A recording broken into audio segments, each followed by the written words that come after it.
Welcome into our Big Ten Network studios for the BTN Soccer Report. I'm sitting in for Kevin Egan because I obviously am not a man and don't have an Irish accent, but I am sitting next to somebody else that does have an accent, our soccer analyst, Aron Hyde. And conference play opened up this week. We saw a couple games on our network. What were your overall impressions with the opening play? First of all, Michigan State, traveled on the road to Indiana. Not only did they get the win, but then they get the shutout as well, which is great. Great way to start conference play. And then Nebraska, they announced themselves into the Big Ten. 3-1, comfortable win over Northwestern. Morgan Marlborough scoring a hat-trick. Yeah, she's going to be one player that we're going to be talking a lot about this season, and he said it, even though it's been announced for quite a while. Nebraska in the Big Ten, so when we talk conference, we're talking 12 teams competing for that conference championship. Nebraska hosted Northwestern on Sunday. Morgan Marlborough gets set up by Jordan Jackson, who fakes out a couple Wildcat defenders and then finds the inside of the right post. The Huskers go up 1-0, and then later in the first half. Yeah. Great ball in, Nebraska keep it alive, and then this is a typical striker's finish. Great flick, finds the far corner. Even a contention for possibly Big Ten Player of the Year. Then later in the half, Marlborough again sends a rock in the top right corner. Nebraska gets its first conference win, 3-1 over Northwestern. Paige Maxwell looking to lead this Buckeye soccer team early in the first half. Danica Wu misplaces the ball and allows for Sherry Ekstrom to fire a shot from about 25 yards out.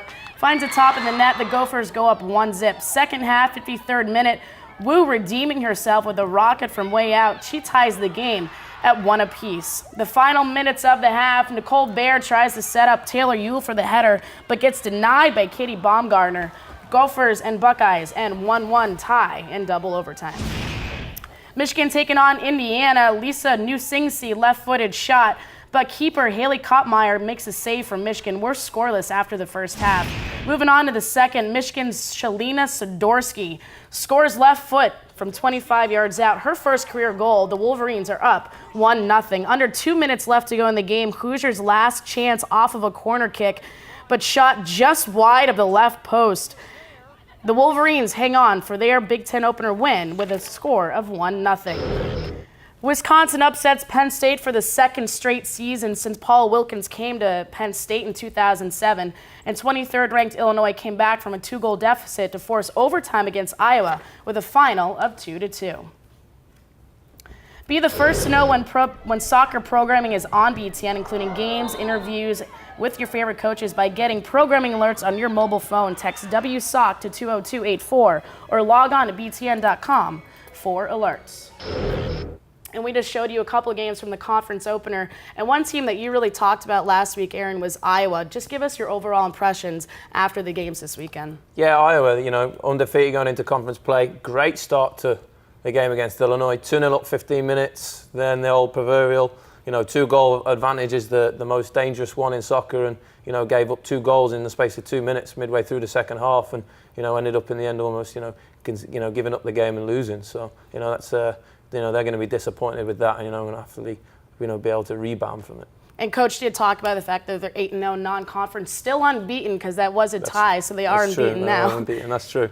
And another player that really stuck out to you, you're going to talk about all season too, is Danica Wu from Ohio State. Yeah, that's right. First of all, the goal that Minnesota scored, poor play, ended up getting beat off the ball too easily, and they end up going 1-0 down. However, what a way to redeem yourself. Great goal, great play, ends up putting the ball in the top corner. And then finally, the one thing that you need from your team when you go on the road and you have to defend is players that are prepared to throw themselves in the way, get themselves into the way of the ball, make challenges, do the dirty work, that's not necessarily recognized by people watching the games. Well, I mean, Wu is also a player who brings a lot of international experience. We're going to expect to see a lot about this player. Yeah, that's right. Canadian international. Hopefully we'll see more promise and more goals like that as the conference progresses. Well, speaking of as the conference is progressing, there are a couple of games coming up on the Big Ten Network this weekend. We're also going to get Aron's take on what you should be watching for, but just keep in mind that Penn State is Illinois is taking on Northwestern this weekend, and then some other games that we're going to have to keep an eye out for, Aron. Yeah, Michigan traveled to Ohio State, and Nebraska, they now go on for their first road trip to Indiana. And then obviously Indiana looking to get back on to winning ways after dropping their first conference opener. Michigan-Ohio State is never a big game, no matter what sport you're doing. On the men's side, Penn State earning a spot in the national rankings released earlier this week. They host Georgetown on September 27th at 7 p.m., and all games can be found on BigTenNetwork.com. And be the first to know when programming for soccer, men's soccer on Big Ten Network, including games, interviews with your favorite coaches and players by getting programming alerts by texting, guess what, MSOC to 20284. Message and data rates may apply. Well, that's going to do it for this edition of the Big Ten Soccer Report. Make sure to keep following us on Twitter and clicking on BigTenNetwork.com. For Kevin Egan, I'm Kara Lentz, alongside Aron Hyde. We'll see you next time.